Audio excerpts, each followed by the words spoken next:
Good morning, Spartans. Let me hear it.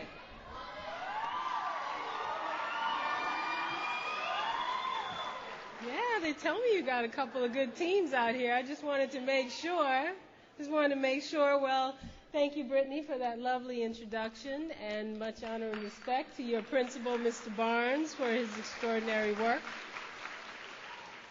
I want to offer my greetings to Superintendent Dr. Carl Harris. Hi, I didn't get a chance to meet you yet. And Chair of the Board, Minnie Fort Brown, who I met outside. Hi, Minnie. Now, I have to say another special thank you to the members of the Green Club who hosted me this morning, to the students who are studying engineering over at your sister school, and to SAB, Saving the African American Brotherhood, who came to represent this morning as well.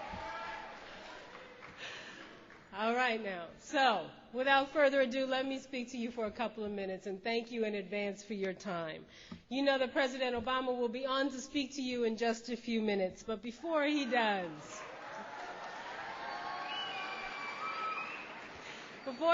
I just want to give you a few minutes on why I think it's so important. Now, let me say that I know that you just got back into school, and I'm going to guess that for many of you, you're wishing that you still had a little bit more summer vacation. And I'm sure you'd rather be heading down to South Point, is it tonight, to hang out, maybe watch a movie instead of doing some homework.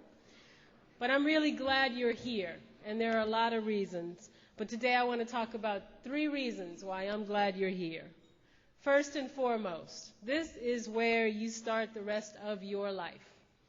The only way to make sure that you will be able to own the decisions and make your own decisions in the future is to follow and stay in school right now.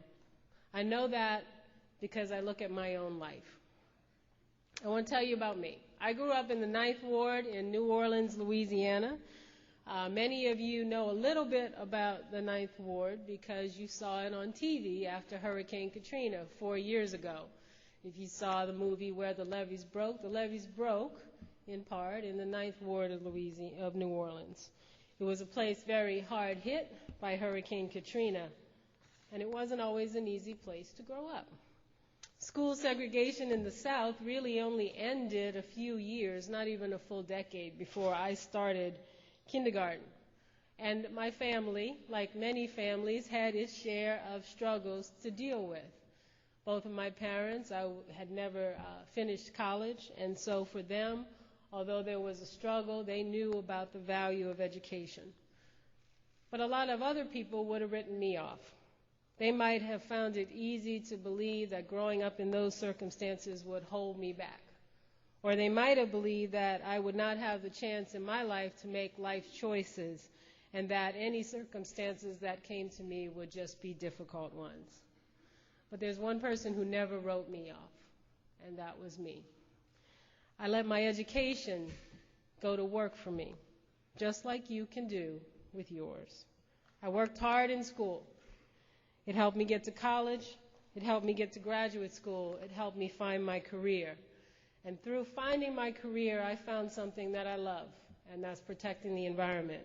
It's something I care deeply about, and I have the joy of being able to get paid to do something I love.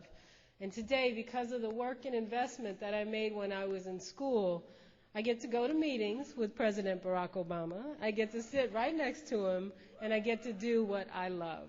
That's my payoff.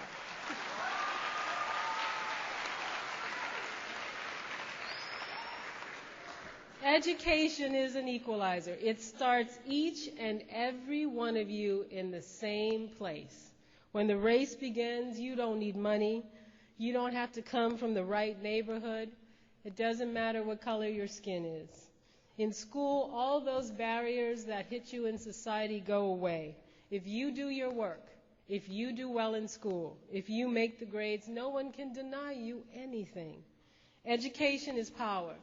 And it's especially important in a world that's moving as fast as the one we all live in today. Which brings me to my second point.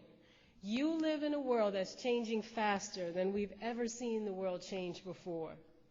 I was your age not all that long ago, And even in the period of time between when I was sitting where you are and where you are now, things have changed in ways none of us could have imagined.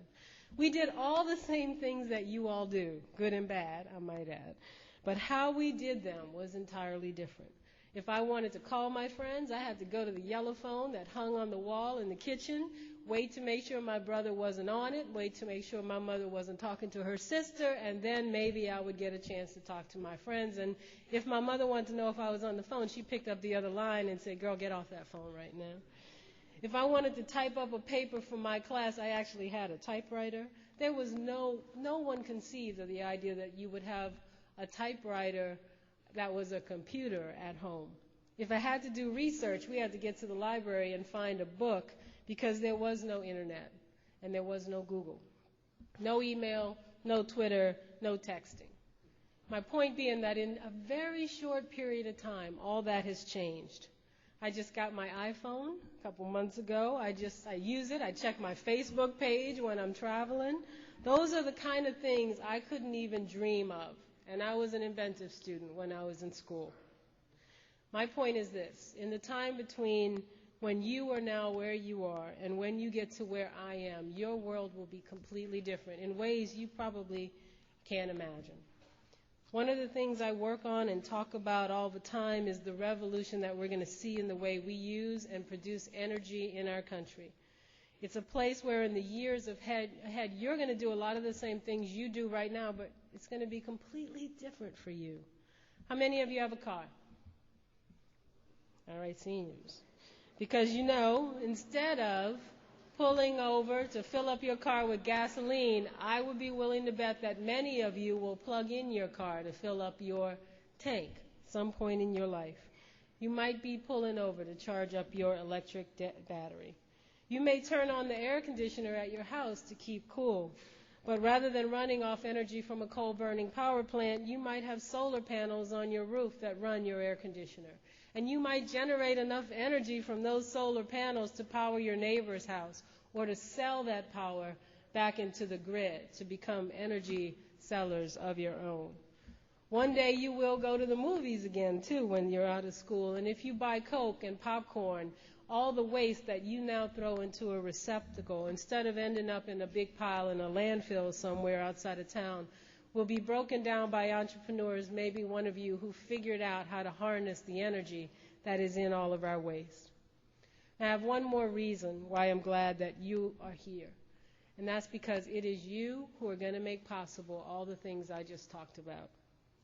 Since I started this job, I've been to wind farms, I've been to solar farms, I've spoken with scientists across the country about wind and solar. But one of the most interesting projects I've seen wasn't at a university somewhere, it wasn't at a high-powered research institute somewhere, it was high school students in West Philadelphia High School, where the students there are designing a hybrid car. That's a car that reduces pollution and saves money because it runs on both electricity and a battery and gas. Now, let me tell you a little bit about West Philly. The students at West Philly are mostly students of color. Many of them come from low-income households. Many of them come from neighborhoods that have not been served well by our nation's social systems. Yet from this place, where no one would have expected or predicted, where people might well have counted them out, those students have made sure that people don't give up on them, and they've done something extraordinary. They've built hybrid cars in the past, you see, and the hybrid cars they've built have outperformed cars built by automotive companies and by researchers who are professional and funded around the world to compete with them.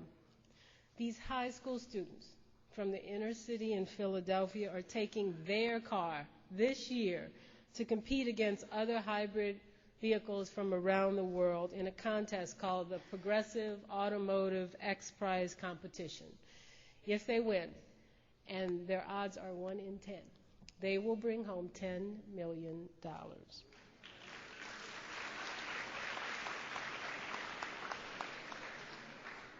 My friends, that is what education can do for you. But you have to stick with it. It's your education, and it's your future. And President Obama is going to have much more to say about that in just a minute. And I look forward with the rest of you to hearing all about it when we get a chance to talk after the speech. In the meantime, remember the three things. Remember the moment that you have. Remember that this is the beginning of another school year, but it is anything but ordinary. This is a time in our country where each one of us has a call. Whether or not we pick up the phone, whether or not it's the phone on the kitchen wall, or the cell phone you have in your pocket that should be turned off right now, is up to you. But there is a call for you. So thank you very much.